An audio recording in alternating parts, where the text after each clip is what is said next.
Olá pessoal, boa noite a todos, todo mundo entrando, hoje é quinta-feira, são 10 horas em ponto. Boa noite, todo mundo entrando, sejam bem-vindos ao grupo de estudo dessa quinta-feira. Boa noite, Delta Madruga. Ulisses, tudo bem, Ulisses? Aluno da turma de segunda-feira. Pessoal da Paraíba, boa noite, Simões na área, vamos lá. Todo mundo, Juazeiro. Muito bem, pessoal. Pessoal de Olinda, um abraço, pessoal de Olinda, Goiânia, Rio, BH, Minas Gerais, Sergipe, BH, Brasília, Aracati, Ceará, Porto Velho, Rondônia, Arapiraca, Recife, Brasília. Meus amigos, podemos. Araruama, terra do mestre Kerli Rubach. Vamos lá. Pessoal, podemos começar o nosso grupo de hoje? O nosso grupo de hoje trata de um tema muito interessante, que é a evolução do tipo penal. Eu queria trabalhar com vocês, nesse encontro de hoje, as teorias, as fases de evolução do tipo penal. É importante você estudar isso, porque você vai se deparar com isso quando estudar ilicitude, tá bem? Meu caro, domínio do fato eu não consigo falar nem em uma hora, com uma sala de aula, com tablet, caneta, no Periscope é impossível. Eu só te asseguro o seguinte, teoria do domínio do fato é exatamente o inverso do que certamente você ouviu falar por aí, tá? Vamos lá. O tipo penal, vamos lá, todo mundo agora em silêncio, vamos manter aquele ambiente de sala de aula, silêncio, tranquilidade, para quem for anotar as que eu vou falar, as questões. Muito bem. O tipo penal que vocês veem hoje no Código Penal, em leis especiais, por exemplo, matar alguém, por exemplo, subtrair para si ou para outra em coisa alheia móvel. Qual seria a relação do tipo com a ilicitude? Quando se criou a teoria do tipo penal, será que se pensou em algo ligado à ilicitude? Essa é a pergunta. Porque vejam vocês, deixa eu chegar mais perto, vejam vocês uma coisa interessante. Qual seria a relação entre o tipo penal e a ilicitude? Existe alguma relação entre o tipo penal e a ilicitude? Não vale decoreba, tá? Então vamos lá, vamos estudar isso. A resposta a essa indagação, e há realmente, se há alguma relação, e há, entre o tipo e a ilicitude, ela tem que passar pelas três fases principais da evolução do tipo penal. Quais seriam as três fases principais da evolução do tipo penal? A primeira fase em que o tipo penal teve sua evolução ocorreu em 1906 por obra de Belling. Por obra de Belling, tá? Muito bem. Segundo Belling, qual era a função do tipo penal? Isso, subtrair para si ou para outra em coisa alheia móvel, não é? Matar alguém. Belling, e aqui você fala o G, não é o gerúndio do inglês Belling, que termina em NG, em alemão você pronuncia o G ao final, Belling, tá? Belling dizia, o tipo penal, 1906, o tipo penal, ele não tem nenhuma relação com a ilicitude. O tipo penal tem apenas uma função, que é descrever a conduta delituosa. O tipo penal, ao descrever a... Pessoal, meu amigo, por favor, para de fazer eco, porque atrapalha a mim e a quem está concentrado anotando. Tá? Geralmente, numa aula, o professor fala, os alunos prestam atenção. Quando abrir para perguntas, vocês falam e eu presto atenção. Tudo bem? Senão, você desculpa a sinceridade, senão realmente te atrapalha. Tá bem? Então, vamos lá. Belling dizia o seguinte, o tipo penal tem uma única função. Qual é a função? A única função do tipo penal é descrever a conduta proibida ou mandada. A conduta proibida ou mandada é a conduta descrita no tipo penal. Como assim, conduta proibida? Matar alguém. Qual é a conduta? É proibido matar.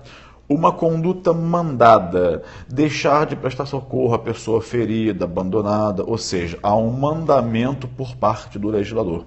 Então, o tipo penal, ele não tinha absolutamente nenhuma relação com a ilicitude. A única função do tipo penal, reconhecida nessa fase, era a função descritiva, era a função de descrever uma conduta típica. Para a teoria da função descritiva de Behring, não havia nenhuma relação, nenhum ponto de contato, nenhuma ligação, ainda que distante, entre o tipo penal e a ilicitude. Ou seja, o tipo era absolutamente desprovido de ilicitude. Não tinha nenhuma carga de ilicitude. Por isso que essa teoria de Behring, na primeira fase de evolução do tipo penal, ficou conhecida como a teoria da função descritiva. O que é a teoria da função descritiva? Segundo Behring, o tipo penal não tinha nenhuma relação com a ilicitude, o tipo penal apenas descrevia uma conduta proibida ou mandada, tá bem? Ponto final. Essa teoria, ela ganhou outro nome, e aí começa aquela loucura daqueles nomes de teorias loucas de direito penal, né? Enfim, é um bando de invenção de nome de teoria difícil, diferente, só para ser diferente. Muito bem. Essa teoria ficou conhecida, também chamada teoria da função descritiva, como teoria do tipo avalorado. Gabriel, por que tipo avalorado? Porque o tipo penal, para Behring, não tinha nenhum valor. Cara, eu vou te bloquear. Não tinha nenhum valor de ilicitude. Quando se fala tipo avalorado, é porque o tipo não possui nenhum valor, nenhuma relação, nenhuma carga de ilicitude. O tipo era tão somente um instrumento legislativo por meio do qual o legislador trazia a conduta proibida ou mandada.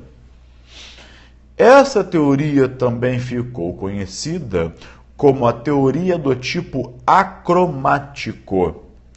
Tipo acromático, de acromático, tá bem? Acromático. Por que tipo acromático? É como se fosse um tipo sem cor. Foi mais um nomezinho que deram a essa teoria. Zaffaroni usa essa expressão, além de outros, tá? Então, o tipo acromático é um tipo sem cor. É como se fosse o tipo penal de 1906 de Behring, que não tinha nenhuma tinta, nenhuma carga, nenhuma coloração de ilicitude. Ele era um tipo cru, de cor neutra, na medida em que, se ele não trazia nenhuma carga, nenhuma coloração de ilicitude, ele era cromático, ele era uma cor neutra e que tinha a função só de descrever a conduta. Daí, teoria da função descritiva, ou você pode chamar também teoria do tipo avalorado, ou você pode chamar também teoria do tipo acromático. Tudo bem, gente? Até aqui, tudo bem? Ótimo. Vocês estão me ouvindo bem? Mandem um sinal, por favor. Estão me ouvindo bem? Ok. Podemos seguir? Até aqui estamos caminhando bem? Vocês estão entendendo sem decorar? Ótimo. Vamos lá, obrigado. Muito bem. Vamos lá. Eu vou repetir, só fica aqui nessa live quem quer aprofundar, quem quer estudar. Quem quiser dicas e macete, não é comigo. A sua ansiedade vai te corroer por dentro, você não vai aguentar. Tá? Então, só se você quiser estudar aprofundado, senão, não é o seu lugar. Tá? Vamos lá. Eis que, poucos anos depois, em 1915, Maier, Ernest Maier, escreve-se... Ô, Gabriel Cortez, você tá aí, cara, que legal. Escreve assim, ó, Meyer, M-E-Y-E-R, M-E-Y-E-R. Escreve-se Meyer com Y, mas pronuncia-se Maier, tá bem? Maier discordou de Belling e criou uma outra teoria. Maier já começou a fazer aqui, Pô, você é fera, Cortez, obrigado. Grande professor também de processo penal. Maier já começou aqui a fazer uma ligação entre o tipo e ilicitude. Para Maier, o tipo não podia ser mais avalorado, o tipo não poderia ser mais acromático, o tipo não poderia mais ter a função tão somente uma função simplória de descrever uma conduta proibida. O tipo tinha alguma relação... Pô, esses caras vão acabar com Periscope, esses robôs que ficam olá, vão acabar, que o pessoal vai encher o saco, não vai mais fazer. Como eu já conheço vários professores que não fazem mais porque esse pessoal enche o saco, né? Um instrumento poderosíssimo, uma aula aprofundada, né, de graça, e o pessoal fica atrapalhando. Esses robôs aí, ou com mensagem de cunho sexual, ou olá, enfim. Vamos seguir, não dispersa não. Maier falou o seguinte, o tipo penal, ele não se confunde com a ilicitude, mas ele tem alguma relação com ela. E Maier criou a seguinte ideia.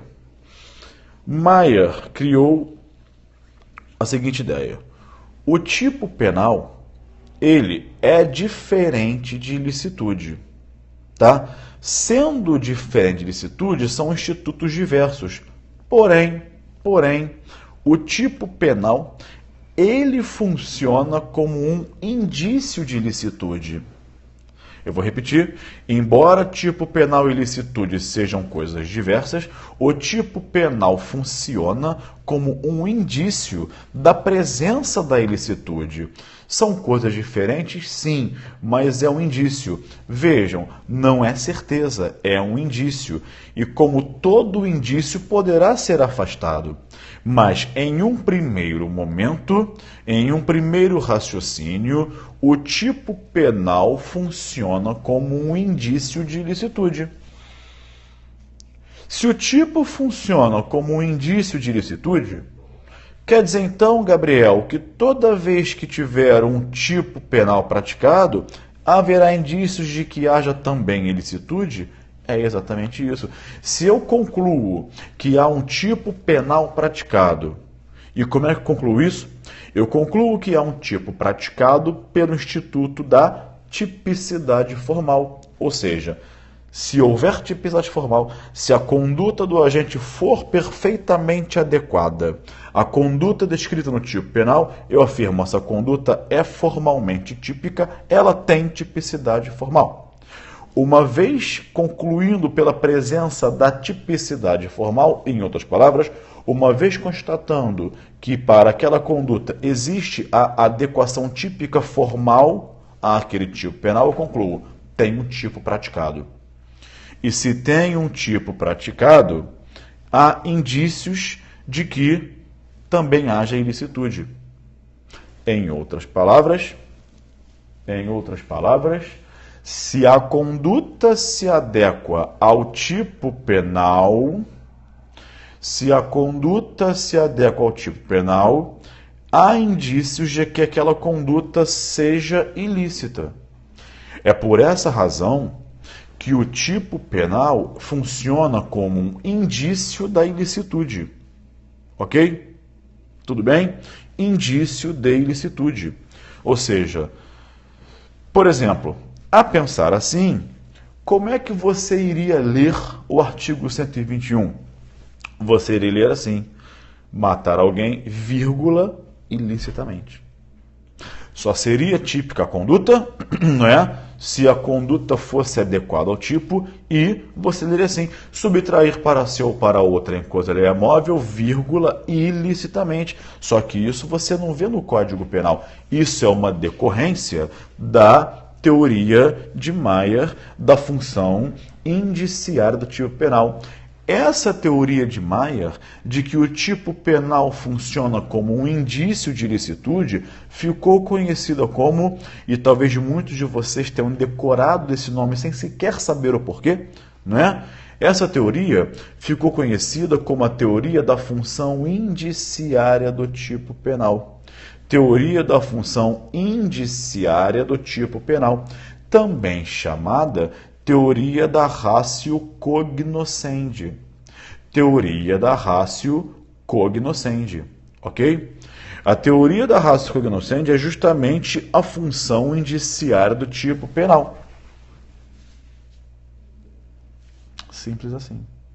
A pensar assim, se você tiver a notícia de que A matou B, como é que você vai entender A matou B, A matou alguém, vírgula, ilicitamente? Por que, Gabriel? Até agora eu não percebi muito bem esse vírgula ilicitamente.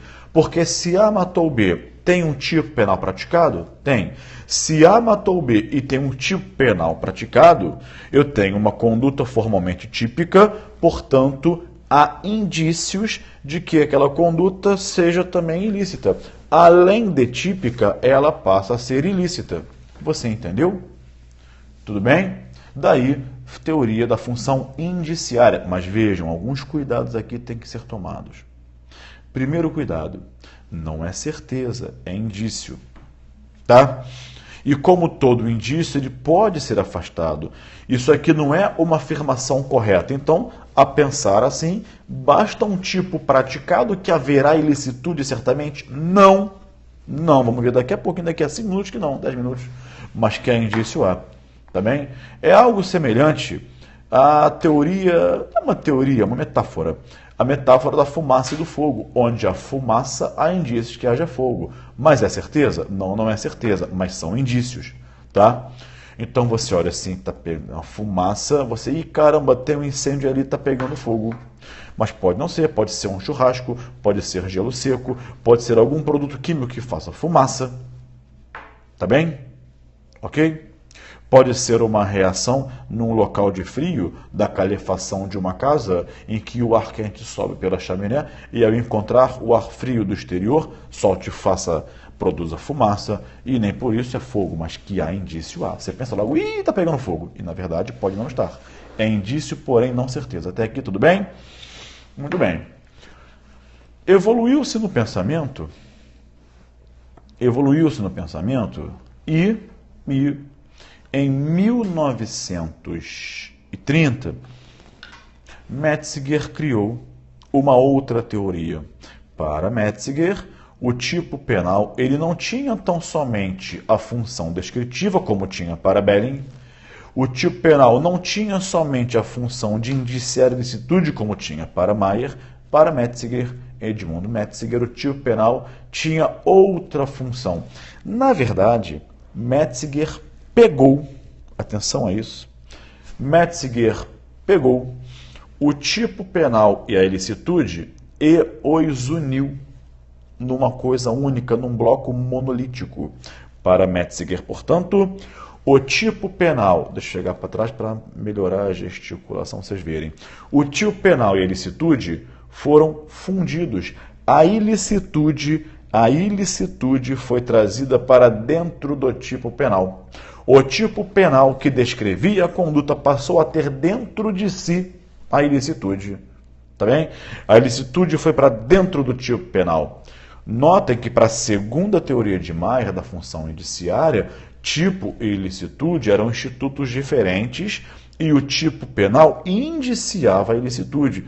Para Metzinger, não. A ilicitude foi para dentro do tipo penal, formando uma coisa única. Metzinger confundiu, fez uma nítida confusão, uma união em uma coisa única, a ilicitude do tipo penal. E o tipo passou a conter dentro de si a ilicitude. E daí, Metzinger começou a dizer, bom, se eles são a mesma coisa, e a ilicitude veio trazida para dentro do tipo penal, o tipo penal e a ilicitude, eles são a razão de ser um do outro. O tipo é a razão de ser da ilicitude e a ilicitude é a razão de ser do tipo penal. Por essa razão que Metzger batizou a sua teoria de teoria da ratio essendi. Como um era a ratio essendi, do outro a razão de ser, de existir, então foi a teoria batizada teoria da ratio essendi. Tá bem? Muito bem. Claro que isso cai em prova, por isso que eu falo, quero que vocês passem no concurso, por isso que eu falo aqui. Até aqui tudo bem? Muito bem.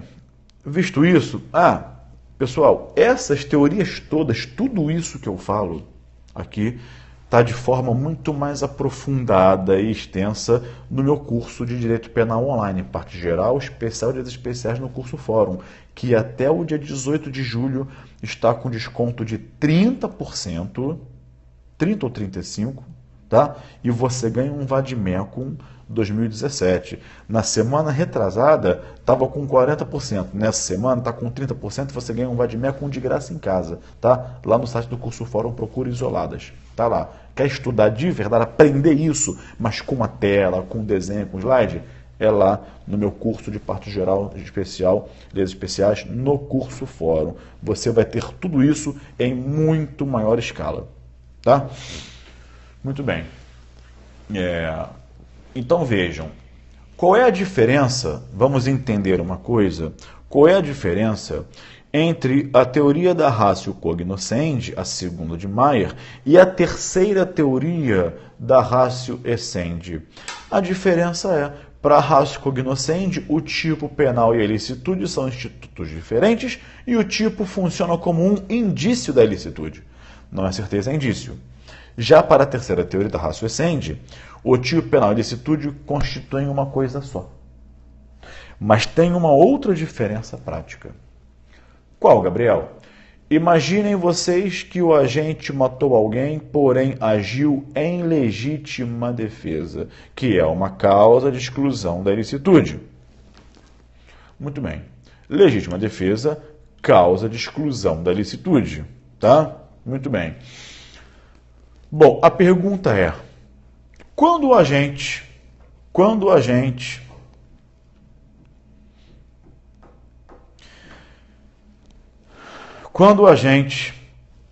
mata alguém em legítima defesa, uma causa de exclusão da ilicitude. Veja, a pergunta é, exclui a ilicitude, mas ele pratica um tipo penal? Sim ou não? Deixa que eu não responda não para não ficar confusão. Deixa que eu responda. Ele pratica um tipo penal? Sim ou não? Pensa. Obrigado. Pensa. Quando o agente mata a vítima em legítima defesa, ele exclui a ilicitude, ok, fora de dúvida. Mas ele pratica o tipo? O tipo penal é praticado? É. Aliás, quando a pessoa age acobertada por alguma causa de exclusão de ilicitude, ela age com dolo, age dolosamente, com vontade e consciência de praticar a conduta. Mas a ilicitude está excluída. Então vejam, para a teoria da ratio cognoscendi, em que tipo e ilicitude eram coisas diversas, mas o tipo indicia a ilicitude, se o agente mata alguém em legítima defesa, exclui a ilicitude, porém o tipo permanece vivo. Ele, aspas, matar alguém em legítima defesa, mas inegavelmente matou alguém. A conduta se adequa ao tipo penal, só não tem ilicitude. Mas o tipo permanece vivo. De outro lado, para a teoria da ratio essendi, tá?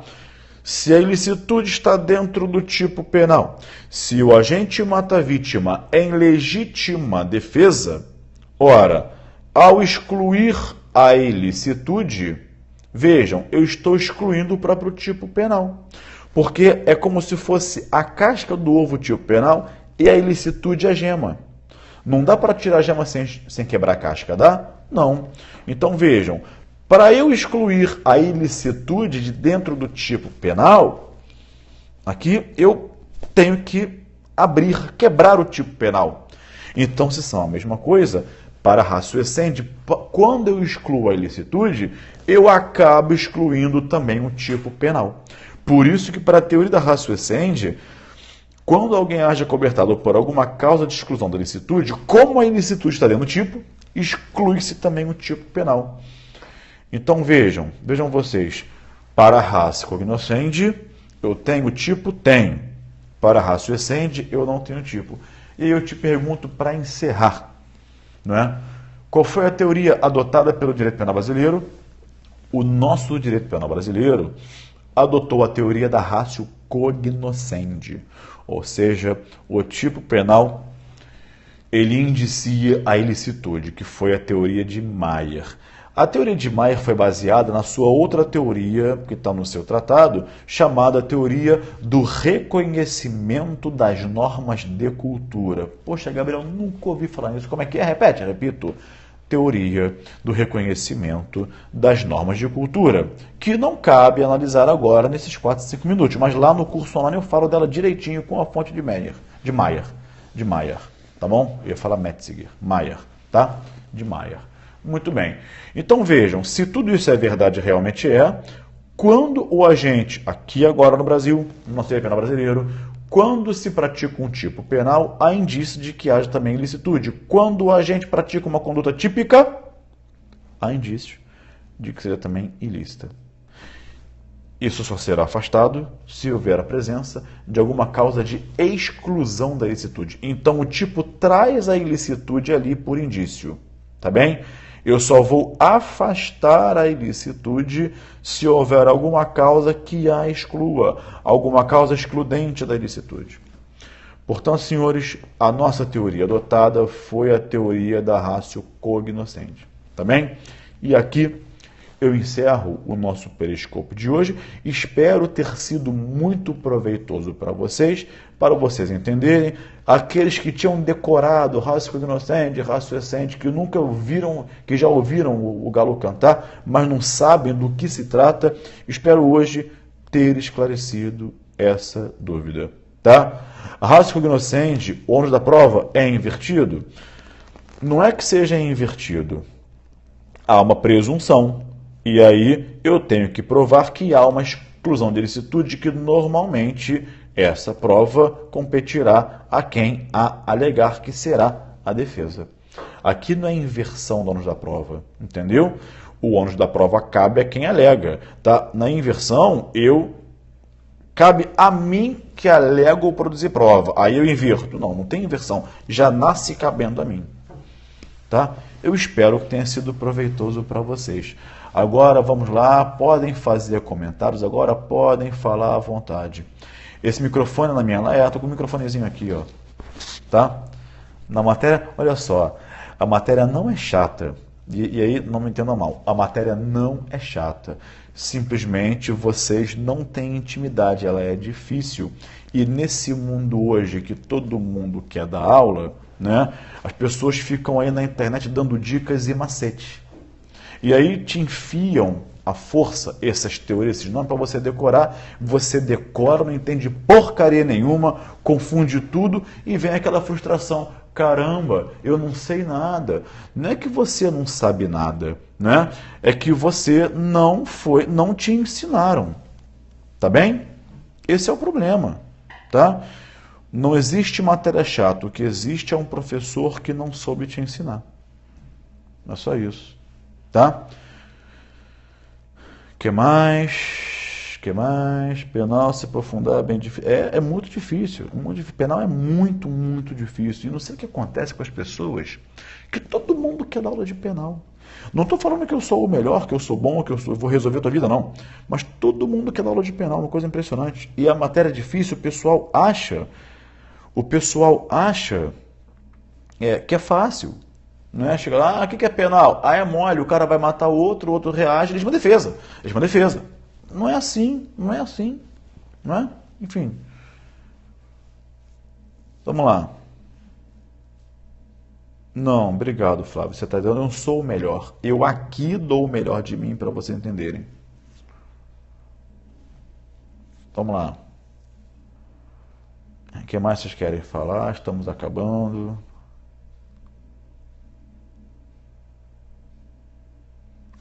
Bom, pessoal, obrigado pela presença de vocês nessa mais uma quinta-feira. Deixa eu... Nomenclatura, ilicitude e antijuridicidade são sinônimos, tá? Sinônimos. O que acontece aqui é o seguinte, me pareceu, uma pesquisa que eu fiz há um tempo atrás, que a diferença, presta atenção que eu vou falar agora sobre essa diferença muito interessante. Que bom que melhorou, Jaque. Essa diferença, se vocês repararem, os autores mais antigos, eles falam em antijuridicidade, tá? E os autores mais modernos, eles já vêm falando em ilicitude. Por quê? São sinônimos? São. O Código Penal, antes da reforma de 84, falava em antijuridicidade, não é? Causas de exclusão de juridicidade. Após a reforma de 84, veio a expressão ilicitude. Mas vejam, são sinônimos. Se uma conduta é antijurídica, é porque ela é ilícita. Também ilicitude é a contrariedade ao direito, é só isso, tá? Agora me sugiram, vocês que são fiéis aqui, eu não estou preocupado se tem 1000, se tem 2000 assistindo, se tem 100, se tem 20, estou preocupado em aqueles que estão assistindo, eu tenho que fazer uma diferença e fazer entender essa matéria que é difícil. Vocês que estão assistindo são fiéis, toda quinta-feira estão aí, parabéns pelo estudo. Sugiram temas para os próximos periscopes, vamos lá. Sugiram temas.